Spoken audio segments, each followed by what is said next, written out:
Hello, and welcome to the Sisters of the Shire podcast. I'm Abby. And I'm Ashley. Our podcast is all about talking about our love of Tolkien stories and maybe introducing or helping you through something you might have missed.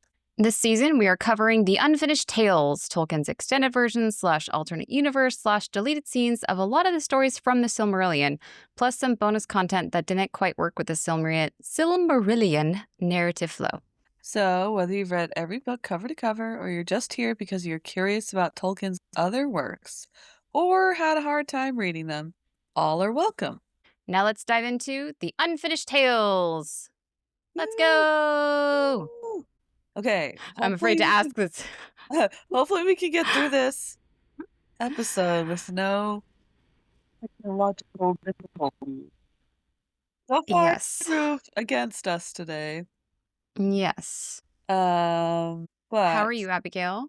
Other than having all the technical difficulties? Good. We had a rough last week. Oh, yeah. There's a bug going around a lot of families in our town. Like there was a group chat of a lot of moms that I'm on, of friends of mine, and she just wrote, this is like 2 weeks ago, she just wrote, "Hey, does anyone have a good person that they like for like professional carpet cleaning?" Oh, gosh. We were like, "What?" She's like, "Oh, yeah, my kid just started just losing all his dinner in the middle of the night."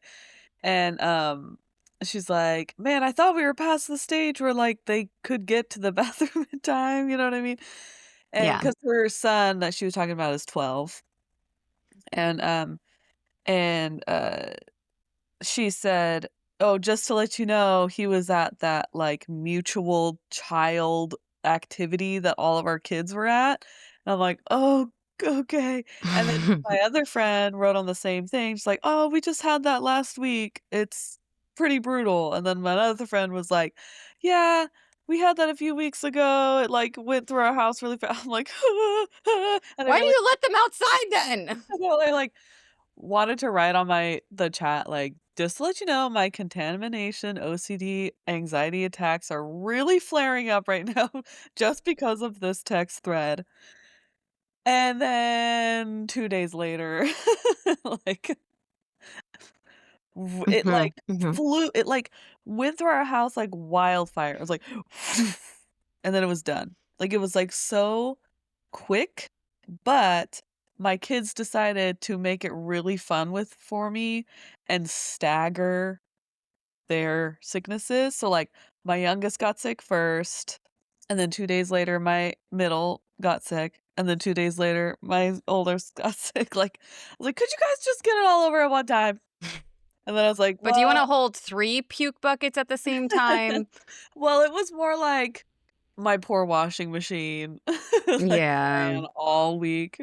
I think I washed all of our towels, like, probably 4 times. Like, Oh, gosh. the whole thing of towels that we own in this home.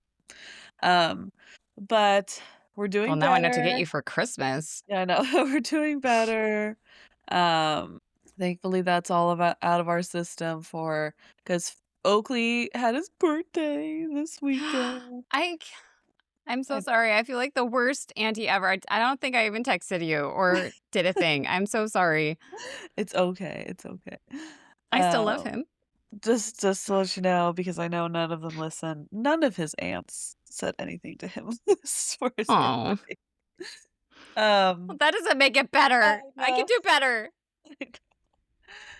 Uh, but it's the last week of school this week. I'm so stoked. We have one more week after this one. So Yeah. we're getting so close. But I will say, it's kind of a bummer for the last week of school. It is dumping rain outside, and it's supposed to dump rain all week.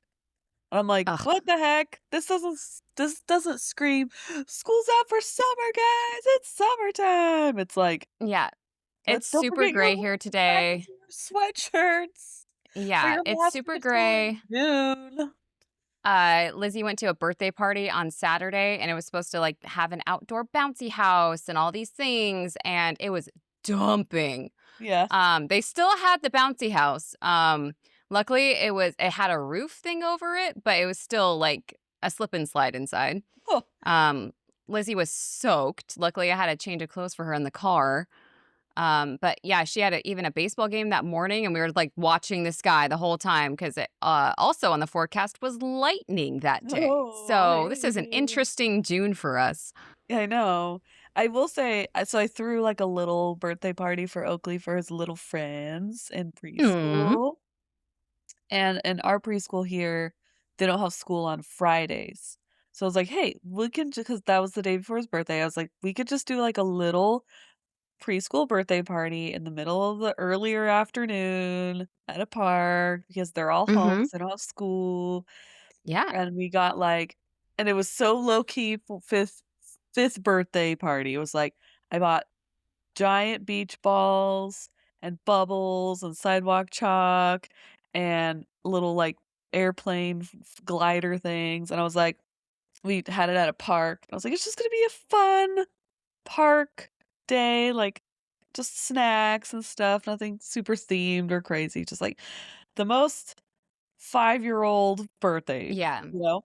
What every And 5-year-old boy loves to do. yeah, and the day before it was like 75 degrees, it was beautiful, blah, blah, and then when I woke up this morning, it was so dark outside and so, like, gloomy, and I'm like, "What?"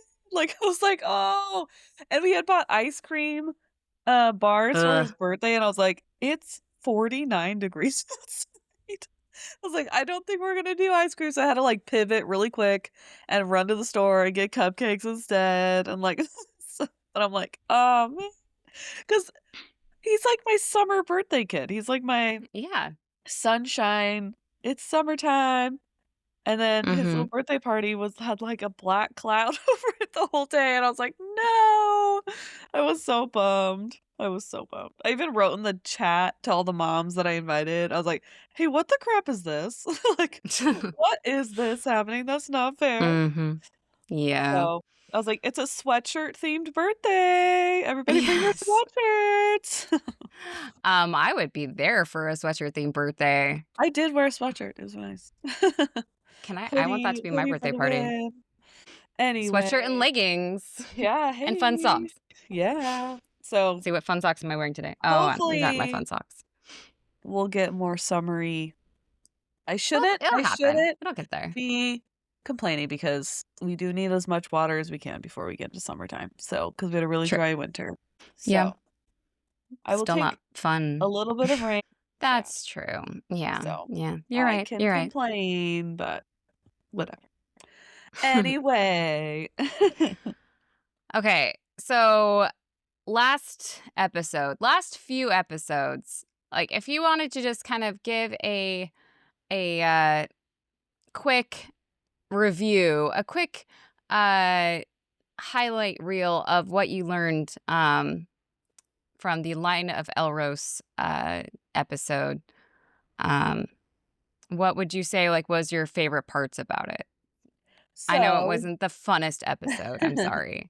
basically, we went through the genealogy, family lineage, royal family lineage Mm-hmm. of uh the kings and queens of Numenor. And Queens. Uh so I learned that, well, first there weren't as many as you would think for how long Numenor was around because they had the gift of long life from Mm-hmm. the um Valar, correct? Mm-hmm. Yep. So there's 25, you said 25? Yep. So 26, depending on your interpretation. so uh for how many hundreds of years Numenor was around, this they only had 25, which is funny to me. But Yeah. they had, there was your normal course of there was really great kings and really like they did great things for Numenor and they were proud to be Numenorian and they were friendly to the elves and the Valar, and they had strong relationships, and it flourished, and then, when they started forgetting about, the Valar and being friendly to the elves and things like that is when they started, like, diminishing the greatness of Numenor. So yeah, they Oh, lost track of they forgot the Valar or, got sidetracked or decided it wasn't important and then yeah, all hell broke loose. Okay. Um so overall the Numenorian kings queens it's funny how yeah, trending of down down down. Oh, that guy figured it out. Oh no, down down down. well, like I was saying, sorry, we're having some technical difficulties, but, Yes. I was saying that they always say, like, "The fall of the great kingdom of Numenor," but I'm like, but I feel by the time that they were destroyed, it wasn't as grand as it was. Like, it wasn't Yeah. as the best that it had been before they kind of ruined themselves. And I think the Yeah. fall of Numenor is both physical and metaphorical of, like, yes, they physically got destroyed, but also they had destroyed themselves internally before that. Right. Yeah, So, I agree. uh, Yeah, but it was fun to learn about all the different quirks and the names, even if they didn't really get much of a like personality or like history with their little thing. But this guy's name was Joe. Okay, moving on. Like yeah. that's all we get to know about Joe. It was the crazy fact too was when they started, like, um not, what's the word? Not honoring, but kind of forgetting the ways that allowed them to have Yeah. this full kingdom in their, long life. They started losing those gifts and that long life kept getting shorter and shorter for them. So, Mhm, that was mhm. interesting. Yeah. Well, are you ready to start a new and very exciting section? Are you ready?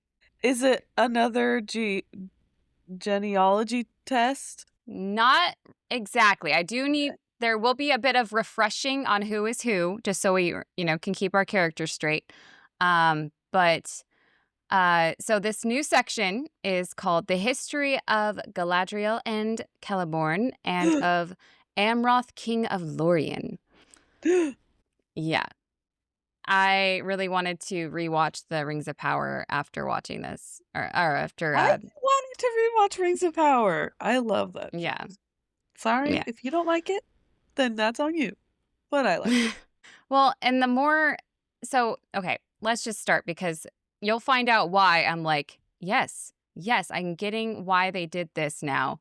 Or they went this direction for Galadriel. It's because of things like this. So, we're just Okay, gonna I'm start excited. off. What? I'm excited. I'm Oh, excited to yeah. hear it. So we're gonna start off this section with an introduction from Christopher.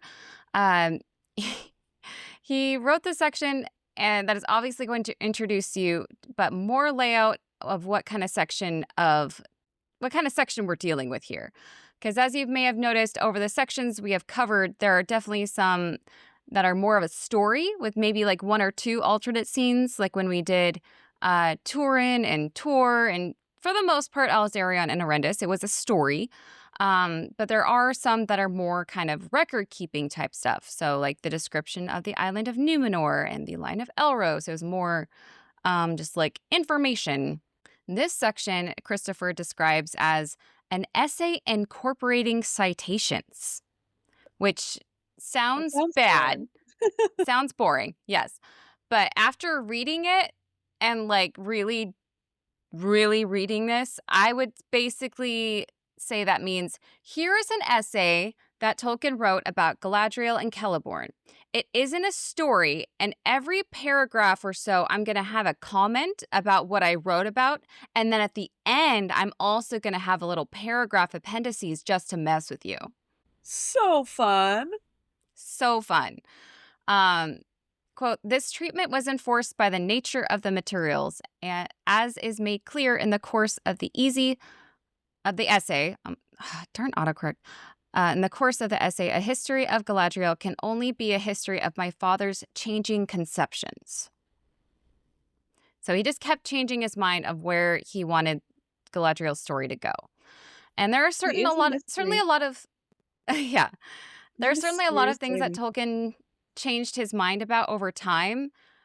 I can't imagine the monumental task for Christopher to compile all of this together in something resembling sense. Like, it was still very hard to keep it cohesive and keep it together. I can't imagine how hard it would have been to Christopher to even like give us this info, to like collect all of the notepads and sticky notes and napkins and receipts that he wrote on the back of trying to somehow create this section.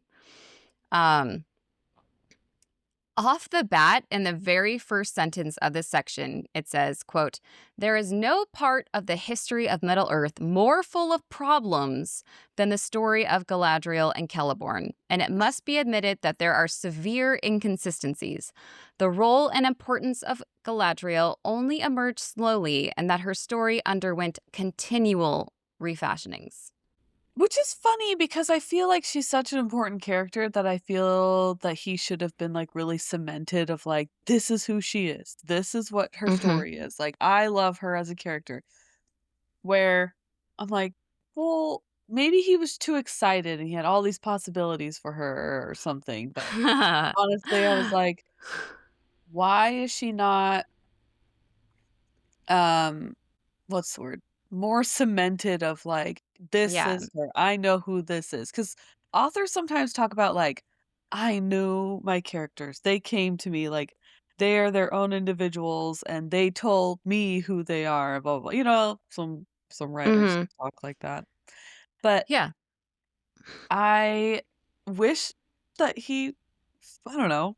It's I mean, I haven't heard any what you're gonna say, so I don't know what he wrote about her, but I feel like I wish that he had a little bit more of like, "Yes, this is who she is. I'm cemented in this. I've thought about Mhm. her for a long time. This is a dream character I've written." I guess not. I I feel guess like Tom Bombadil was more concrete than Galadriel. yeah. She's so mysterious. He Yes. himself doesn't know who she is. I mean, really though, and, like, maybe he thought later, like, "Oh, yeah, what is this person's backstory?" Um, so, yeah, there's gonna be a lot of different versions with Tolkien's changing ideas. It might question a lot of the timelines and key events, in other stories because, quote, "The history of Galadriel and Celeborn is so interwoven with other legends and histories." Mm, okay, And to okay. that, Christopher has this to say, quote, divergent versions need not indeed always be treated solely as a question of settling the priority of composition, like you were saying. And my father, as author or inventor, cannot always in these matters be distinguished from the recorder of ancient traditions handed down in diverse forms among different peoples through long ages. Of this, two things are said, though which is true, only those wise could say who are now gone. So essentially, he's saying that if we're just recording the events, if we're treating this like as a true history, and there are people recording the events of the history, there's always going to be two sides of the story. Things, they there's always going to be speculation of how an event could have happened. Um, there are going to be questions that they can't answer just because they're kind of left with the pieces and trying to figure out what happened. A lot is left to interpretation. So he's Yeah, like, this could be real. Like, there could be a lot of changing and differing ideas. We don't know. yeah, Which, like, really, not to Christopher to be like, understand that about him and, like, not make an excuse for it, but also, like, it's plausible. Like, yeah. Okay, okay, let's give so, it up for Christopher. Give it up for Christopher, yep, everyone. yep. He worked Love real that man, hard. Christopher. He did work real hard. I mean, So, Tolkien wrote the job of, yes, creating Middle-earth, figuring it all out, blah, blah, blah, but he had the fun part of like, "I'm making it up, this is my dream, blah, blah," and then Christopher had the, I feel, harder job of like, "Ah, this isn't the world I created, but now I have to." like, Honor it. honor it, not yeah, but, like, I have to decipher Yeah. the thinkings of what he wanted it to be because he's not here anymore, and I hope I'm doing a good job, I hope it's what he wanted it to be, but do you think Well, when because he's not alive anymore, Christopher's not alive anymore, correct? R.I.P. So, imagine, like, he sees his dad again in the afterlife, and he's like, "Christopher, no." Like, "That's not what I wanted, what are you thinking?" I could just no, but on the flip side, I could be Christopher and being like, "What the heck, Dad? You couldn't have done a little bit better keeping track of all this." Yeah. They have to put him in a what is it? A Mediation mediation. room? A Yeah. mediation room when they get up there, they're like, "Okay, we'll let you guys have it out, go for it." "It's pronounced Jandalf. What are you talking about?" Okay, so with that lovely warning of basically how much of a cluster this is going to be, I can even show you. I was going to text you this. I tried doing this in a Word doc and it did not work. So this is like and only Abby can see it, of course. So this is like a printout of the text, right? Now, do you Okay. see all those different colors and all those different side notes? Ashley's very organized. It also looks like a medical paper that someone wrote for their doctorate. You're not wrong. Yeah, which is the good page? How many Or this pages is my are there? favorite one. This is my favorite one. Look at all the Whoa, colors look at all and those all the different notes. highlighter colors. Yeah. So it was very confusing. I'm sorry for the delay. Um, I did my best. Oh, I man. literally texted Abby, "This outline is kicking my butt. Like I this will section is kicking say, my butt." when I worked at the art store, we always had beautiful packs of highlighter colors, and I'm like, "Man, I don't do enough highlighting in my life. Why would I really want these, but I don't need them because I don't have a lot of highlighter needs." I could have gotten them for you. Then we had a You could have beautiful gotten them for me. pastel set that was really pretty. There are not enough highlighter colors in the world to figure out this section because I mean, you'll see later. But okay, so let's just get into it. Okay. And like I told Abby before, like if this doesn't make sense, if I'm going too fast, if I'm confusing you, please stop me and we'll just kind of go from Talk it there, through. but talk it through. Yeah. So, we are going to have to refresh some of our early elf history just because Oh that my is part. I gosh. mean, Galadriel is very old, so we do need to kind of, this is her origin story. This is her, There's a lot of young F life that names. I know that there's a lot one. of what? F Oh, names. F I know that names. one. Yeah. Yeah. So, if you recall, the elves originally woke in Middle Earth at Cuiviénen, and they were summoned to Valinor by the Valar, Arome, your man, mainly. But some decided to stay in Middle Earth, and they chose not to go to Valinor. Various reasons. Some got lost. Some just got to the ocean and were like, "We actually just like it here. This is far enough." Other people were like, "I just don't want to." Other people got lost and fell in a love bubble and just wanted to stay in Middle Earth. Lots of different reasons, but there Yeah. were a few key elves that were very important in the early history. And didn't So we someone have get our first. captured and turned bad too? That was the whole thing. That's how the orcs first came into being, apparently, and thralls Oh, stuff. Yeah, they would capture elves and mutate them and torture them, and yeah, fun stuff. Um, cool, cool. so Anyway. our first F name, Finwë. He is Galadriel's ancestor. He led his people back to Valinor, and his line of elves would be called the Noldor, if you remember. Okay. Elwë, who ended up getting lost in Middle Earth, but later would become Thingol. Remember our man Thingol? Uh-huh. Um, his people would be called the Sindar. He had a brother named Olwë. So we have Elwë and Olwë. He kind of took charge when Thingol got lost. and caught in the like little love bubble with Melian. So he gathered the rest of the people that were looking for him because he just literally went off on his own and got lost. So Olwe took charge, took the rest of the people to Valinor. Their people really loved the sea, sailing, and had a longing for distant places, and they would be called the Teleri. Okay. They had one other brother that had a funny name. His name is Elmo. And Oh. yeah, he stayed behind looking for Elwë/Thingol, and once he found him, he stayed with him in Middle-earth. Okay, so we've got Finwë, Finwë has the Noldor. Noldor.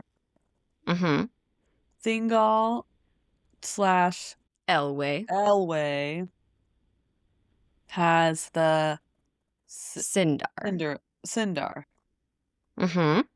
Olwe took the people, went to Valinor, and They are the Teleri. but they're like the beach ones, Yes. the Yep. Mm-hmm. ones that live on the coast. Yes. Okay. And then not super important, but maybe important a little bit later, they had another brother, Elmo, who just stayed in Middle-earth and with Elwë Typical Thingol. Elmo. The I little know. brother, right? Right. Who cares about Elmo? And Penny. Or no, and Peggy. And Peggy. From Yeah. Hamilton. Anyways. So Finwë, who stayed in Valinor, went on to have 3 sons. Our man Fëanor. We cast this guy as a kind of Iron Man-esque character. He Tony was Stark. powerful, smart, creative. He was an inventor, but also very arrogant. Then Fingolfin just wanted his older brother to love him. This was the brother that died in single combat with Morgoth, but he did manage to give him a lifelong limp. So there is that. And then Finarfin, who I can't remember what nickname we gave him last time, but I'm going to call him Mr. Goody Two-Shoes for now. He ended up staying in Valinor forever. Like, he's still there to this day. No, I'm just kidding. So 3 brothers, Fëanor, Fingolfin, and Finarfin. Okay. Okay, then we're going to fast forward, and I'm going to do this, like, super fast, like, what's that guy's name in Ant-Man where he just does, like, the recap of all the things? Louise? Isn't it Louise? Louise, yes. Yeah. Okay, so I'm going to do my best to do that. Okay, so fast forward to Melkor/Morgoth.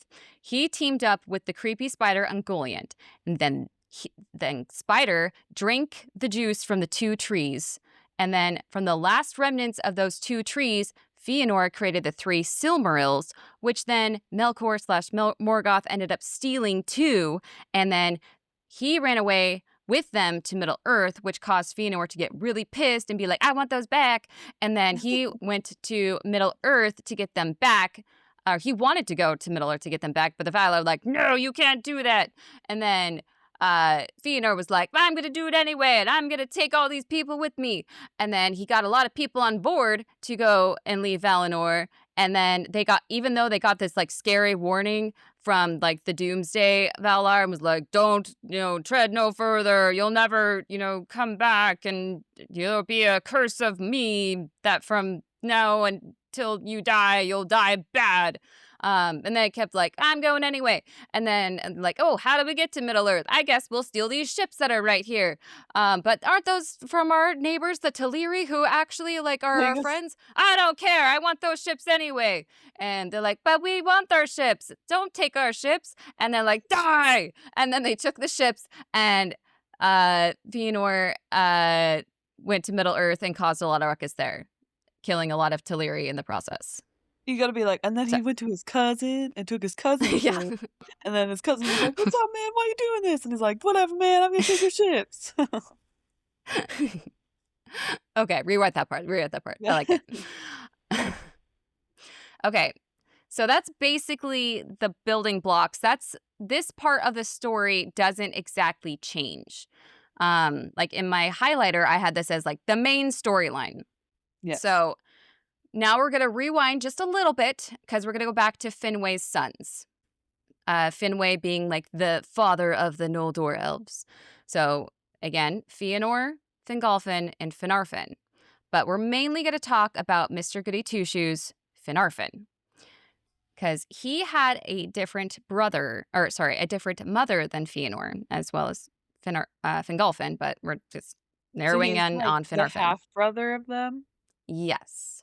And Fingolfin. Fëanor and had his own mother. Finarfin and Fingolfin had their own mother. So that separated them in personality and in looks. Where Fëanor was kind of dark-haired and proud and quick-tempered, Finarfin was golden-haired and he was kind and gentle-hearted. Quote, as well as he could, he kept aloof from the strife of his brothers and their estrangement from the Valar, and he often sought peace among the Teleri. So while Fingolfin did look like Finarfin and they were actually brothers, Fingolfin just really wanted his older brother to love him. And so they just kind of always would team up.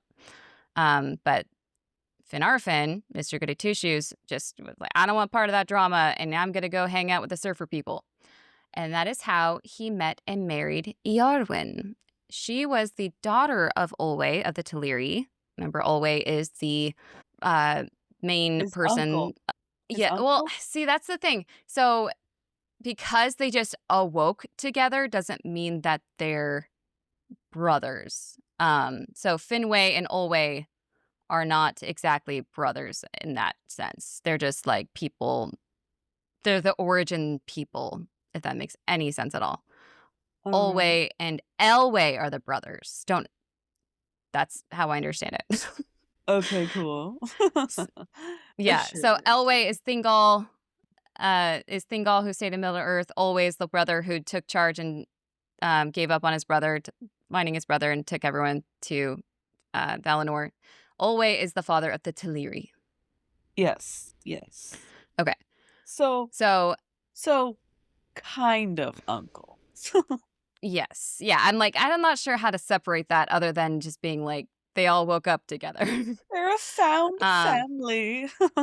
yes. Family can mean anything. Well, as far as like marrying, like I feel like they tried to like, no, we're not brother and sister. Like, so they had to have some kind of a line. Yeah, we just appeared next to each other one day. Yeah. So Finarfin, Mr. Goody Two-Shoes, and Eowyn of the Teleri would go on to have 5 children.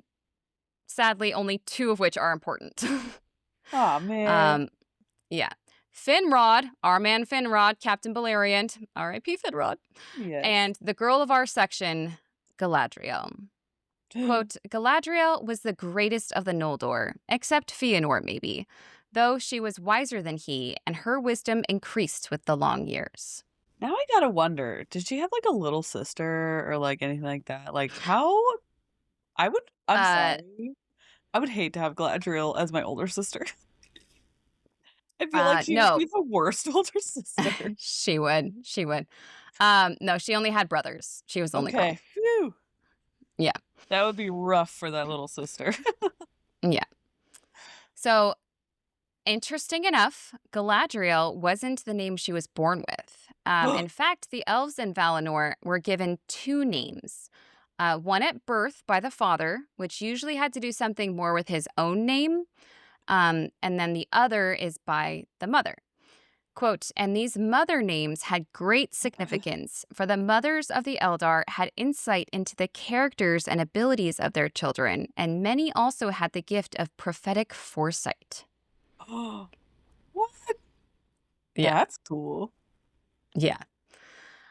They could also be given an after-name, like a nickname or title of admiration or honor that they would go by instead. So, for example, Arenion, that's the name he was, probably his father name, which means descendant of kings, but we know him as Gil-galad, Star of Radiance. So Star of Radiance, Gil-galad was his after name. Oh. Yeah. So Galadriel's father name was Artanis. meaning noblewoman.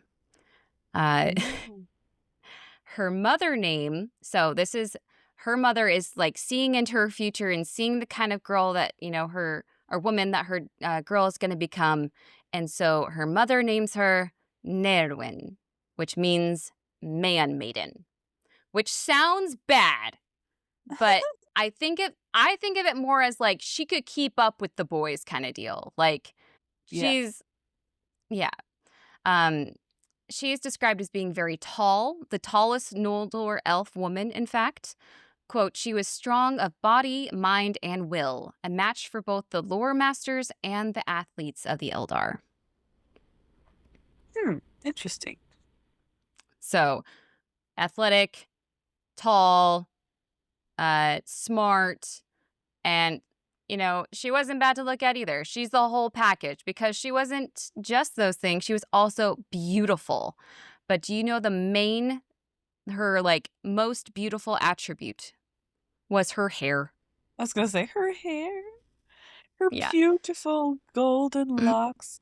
I feel like Mm-hmm. it wasn't gold as much as it was like silvery. Like Oh, yeah. funny you should mention that. Quote, her hair was held a marvel unmatched. It was golden like the hair of her father, but richer and more radiant, for its gold was touched by some memory of the star-like silver of her mother. And the Eldar said that the light of the two trees, Laurelin and Telperion, had been snared in her tresses. Oh, Mm-hmm. jealous. I want hair like that. Mm-hmm. Right? In fact, it was this thought about the two trees and her hair that her uncle Fëanor came up with the idea for the Silmarils to somehow create an object that would imprison or emulate that same light, Oh. which is when he made the Silmarils. Fëanor must have looked at her hair a lot. It definitely sounds like the creepy uncle, because he, quote, beheld the hair of Galadriel with wonder and delight. He begged her 3 times for a tress, but Galadriel would not give him even one hair. These two kinsfolk, the greatest of the Eldar of Valinor, were unfriends forever. Not unfriends. I know. I love that term, unfriends. So this is why in the Fellowship of the Unfriends. Ring, when Gimli asked for a single strand from her golden head, and she gave him 3, that was actually a really big deal because she wouldn't even give one to her creepy uncle. So I the fact that mean, wow. high praise, high praise. You gave it to some Um, dwarf you just met? Wow. yeah, Just giving yeah, it away for free. yeah. Was she like prophesied to her mother of being like going to be a high person in their society? Do you think? I maybe. Um, I mean, all we're given is man maiden. So like, I mean, if you think about it, she was the top woman in Middle Earth. Like all the rest were men. Really Interesting. though. Like um so after her uh man maiden or noble woman, because of her hair, she chose for herself the name Galadriel, meaning maiden crowned by a radiant garland. Oh, wow. For it was the most beautiful of her names and had been given to her by her lover, which we'll hear about later. It's his pet name for her? I know, right? Um, so Galadriel also had a gift of insight into the minds of others, which she did with kindness, mercy, and understanding. Even with this insight, the only person she just wouldn't give the benefit of the doubt to, because, if you can see into she's like, okay, I guess I'd understand, or maybe he doesn't mean it that way. But the only person she just like, nope, he's the worst, was Fëanor. Huh? She had good insight of like her gut of saying like, that guy's a little Mm-hmm. weird. Quote, in him she perceived a darkness that she hated and feared. Oh.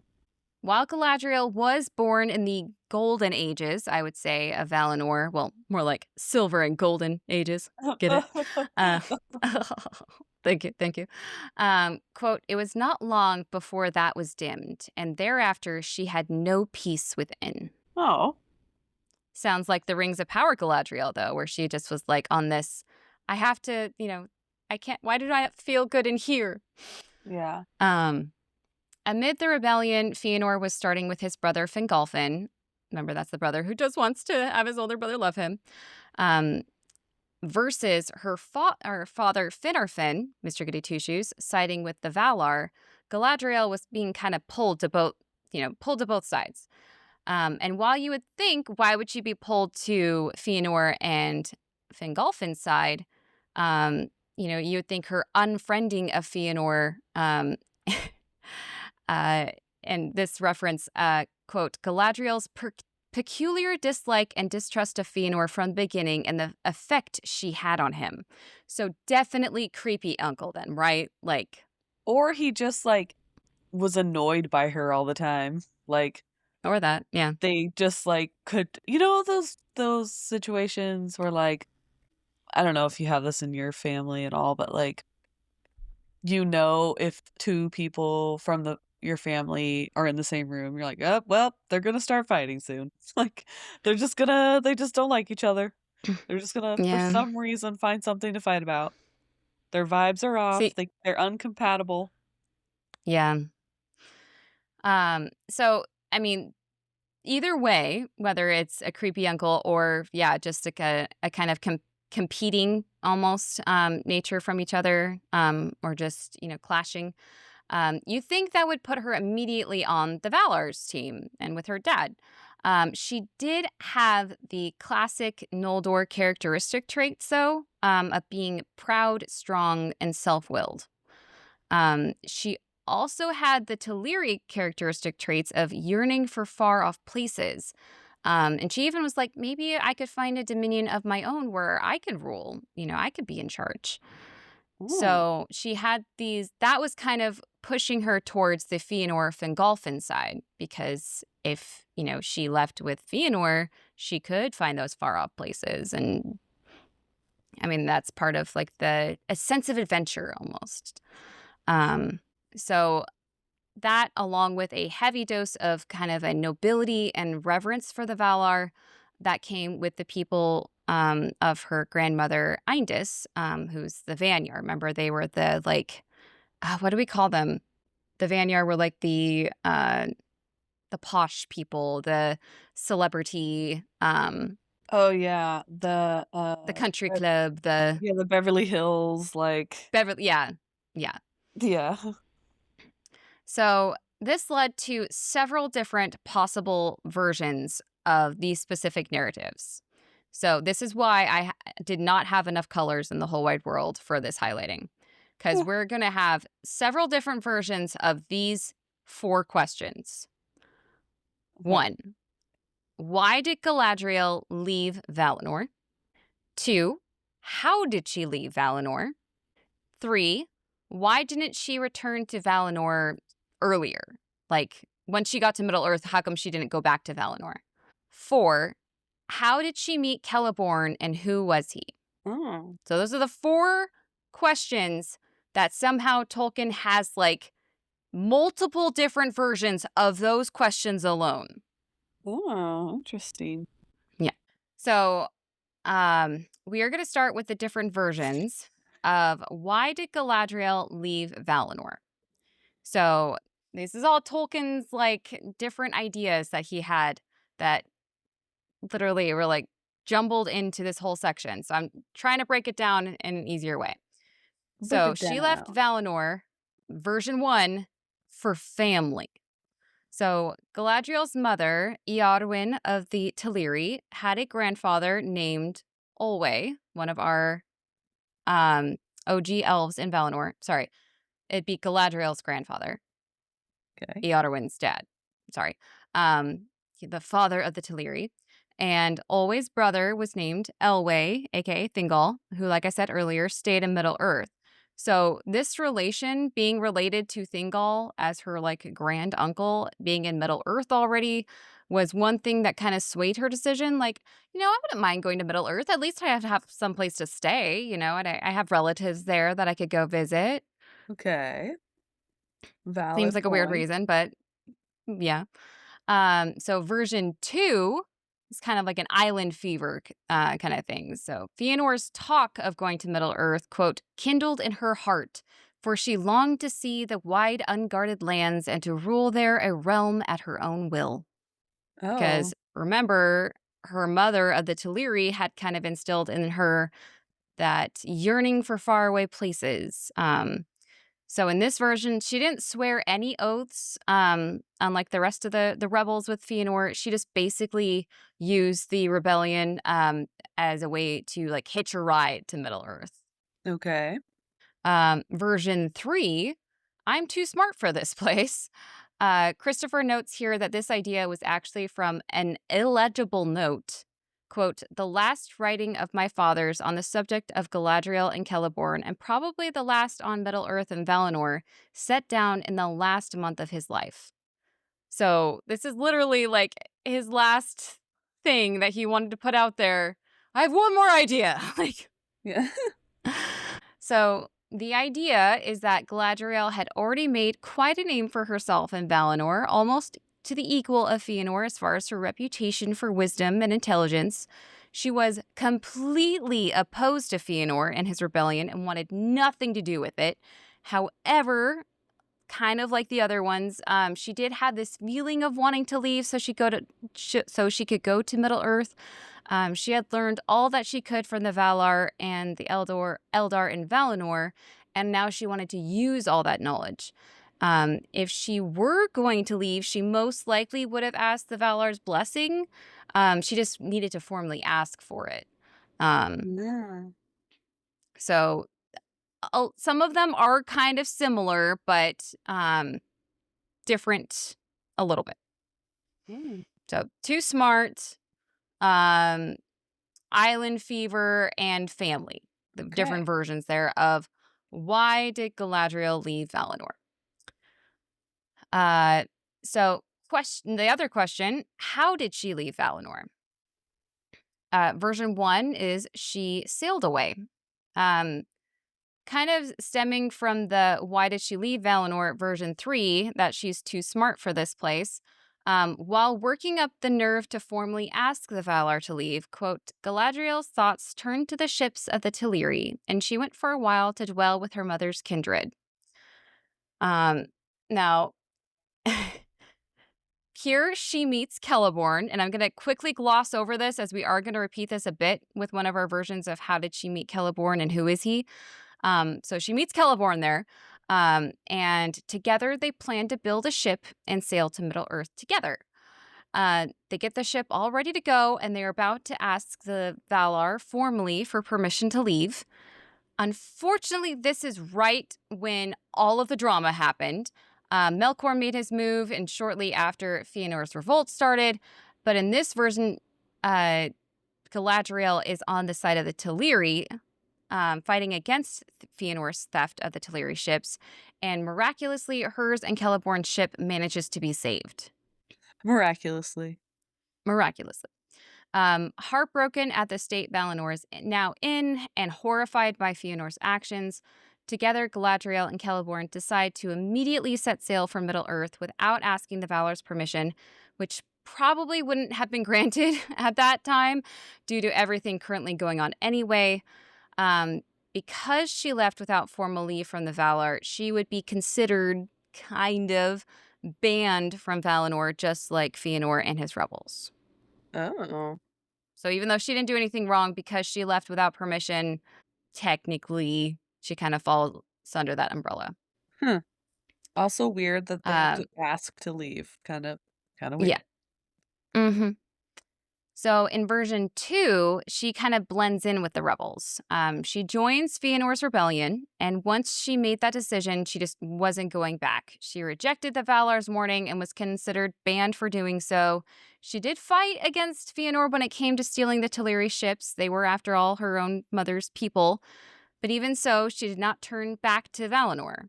Quote, her pride was unwilling to return.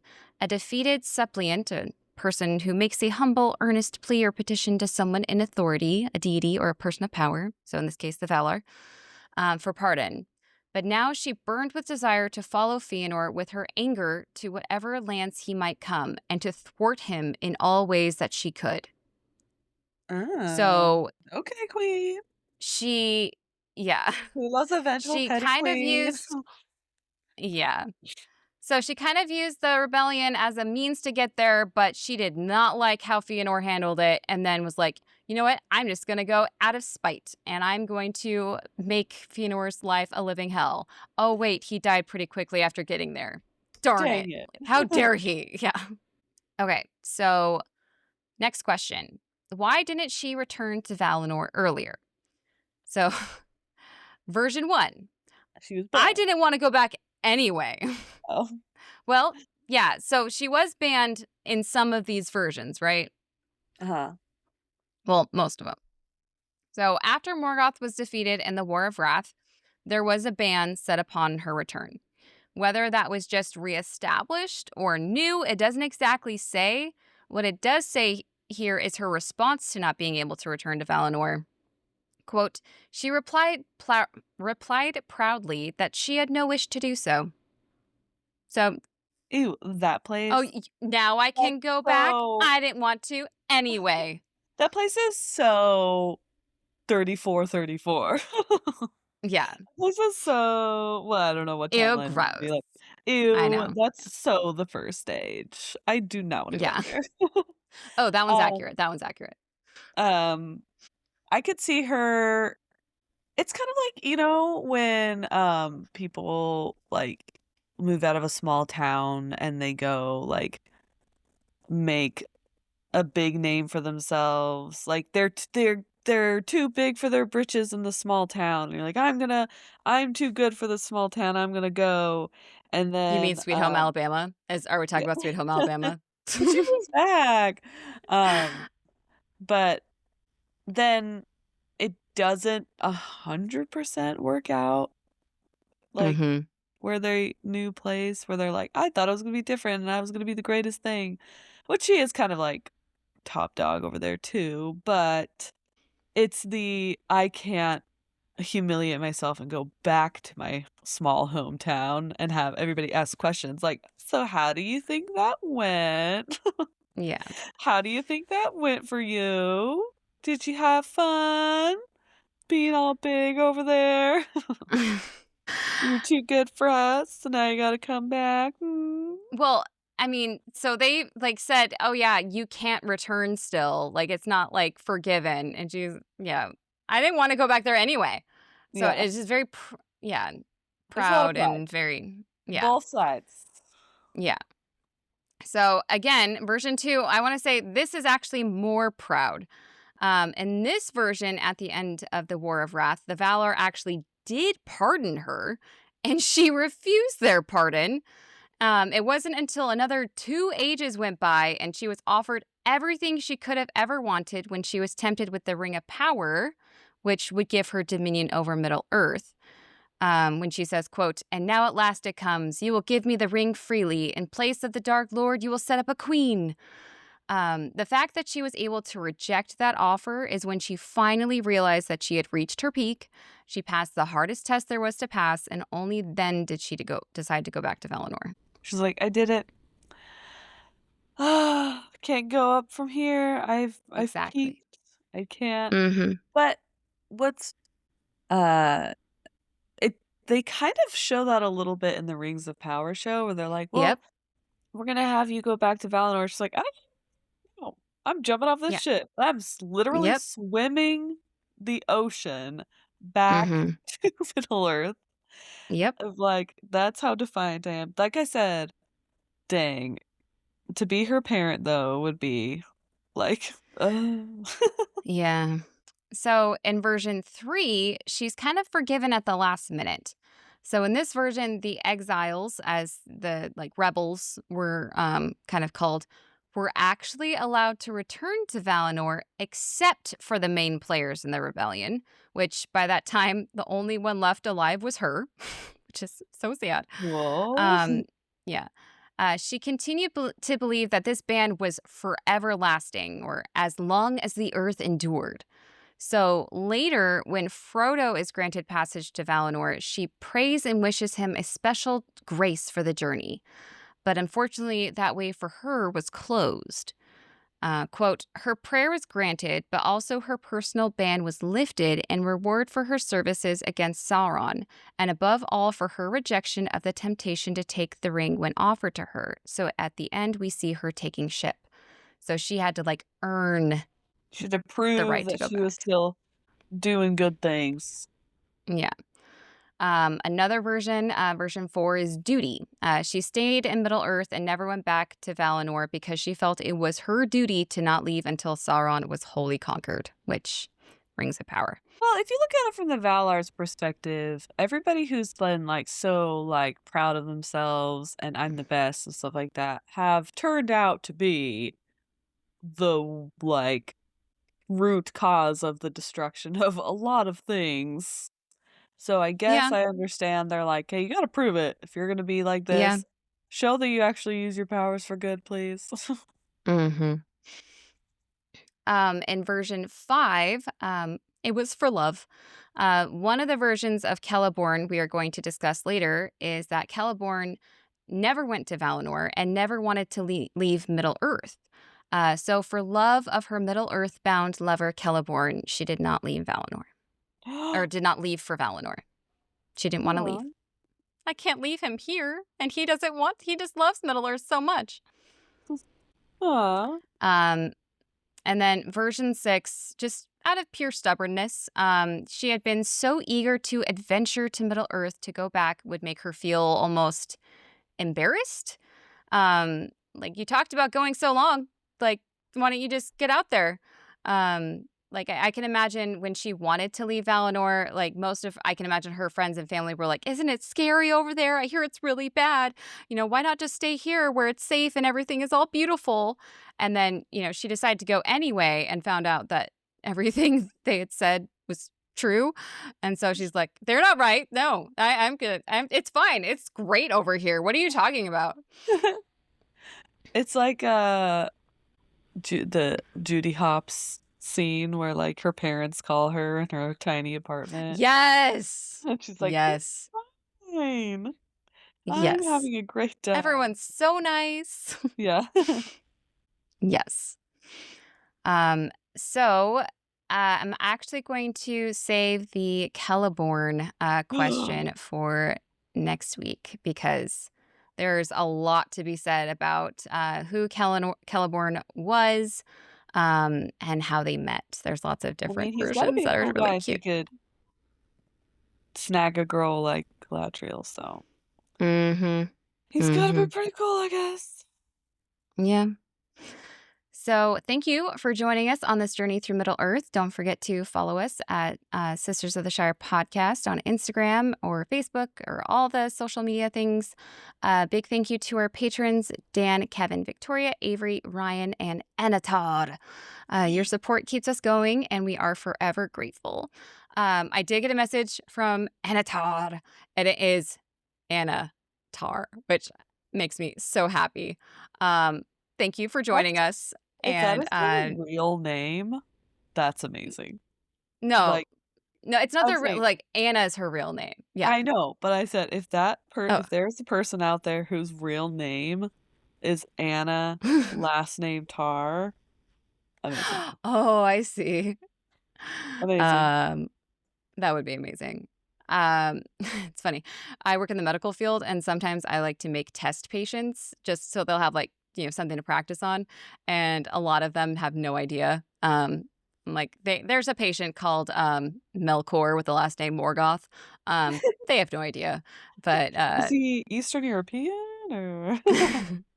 and then it's funny. It's you can give them a preferred name. Some people, Lizzie goes by Lizzie, not Elizabeth. Uh-huh. So I put his preferred name as Lord. But then I looked at it, I'm like, that looks a little sacrilegious. I should probably take that out. So anyway, Um, sorry, I segued. If you would like to support the podcast and become a part of our fellowship, you can go to patreon.com/Sisters of the Shire podcast. We have lots of different tiers from $3 to $7 to $9. If you're enjoying the podcast but can't contribute monetarily, you can leave a rating or review. No one has rated or reviewed in quite some time. So please, please, oh, please. on your summer road trips you're going on this summer, or traveling on by whatever, plane, train, boat, Automobile. just, maybe hang out with us. Listen to us for a little bit on those long drives. We're Yes. family And then just friendly. hit It the could be a family road trip marathon. yes. Yes. It is so funny to hear my, 8-year-old say Silmarillion. How many 8-year-olds know the word Silmarillion and what it is? Your child could be that child. Um I should record for you how Oakley says Lord of the Rings, because he has some speech delay impediments, and so it's pretty cute. That's adorable. Um, is that gonna be our new outro? Uh Lord of the Wings. Aw. Lord. He can't say his R's very well, so it's like, uh, he was trying to say, he says squirrel because he can't say squirrel with Oh. the R in the middle of the Mhm. squirrel. Mhm. He says squirrel. It's a Oh. squirrel. Well, A R's at the end are easier sometimes. squirrel. Adorable. As far as world news goes, Philippines has gone up. A, Romania went up. a, Um, Turkey went up. Panama must have gone through some kind of listening binge. They were 81st and they went up to 54th. That is quite whoa. some jump in there. So keep going, Panama. You could be top 10. Don't set your bar low. Aim for the stars, man. You got Uh, this. and that's all I got. Nice. Like I said before, it's almost, I mean, at least in the US, it's almost summer break. We love for us to join your family road trips, your um, you know, long summer yard work that you gotta do. All those fun things. Yeah. Cleaning out the Yeah. house. Mm-hmm. Um, and we also appreciate, word of mouth sharing with friends or over social media, um, tagging us in videos that are Tolkien related so like other people can see. Like if it was like a content creator talking about the Silmarillion and be like, I'm confused. And then you could be like, well, you should listen to this podcast. It could help you. Yes. That's really helpful as Yes. well. Yeah. Um, well, I am so excited to learn more about Our Lady Galadriel and her man. Because honestly, yeah, I don't Mm-hmm. know much about him. So I'm excited to learn more. It's So, because but Tolkien couldn't decide who he's going to be. That's why. yeah, he's like, who's good enough for my girl? Who would it be? Yes. But thank you for teaching me today. You're welcome. Until next time, I've been Ashley. And I've been Abby, and this has been the Sisters of the Shire podcast. And we are so happy that you joined us today, and we hope you can join us next time. Bye! Bye.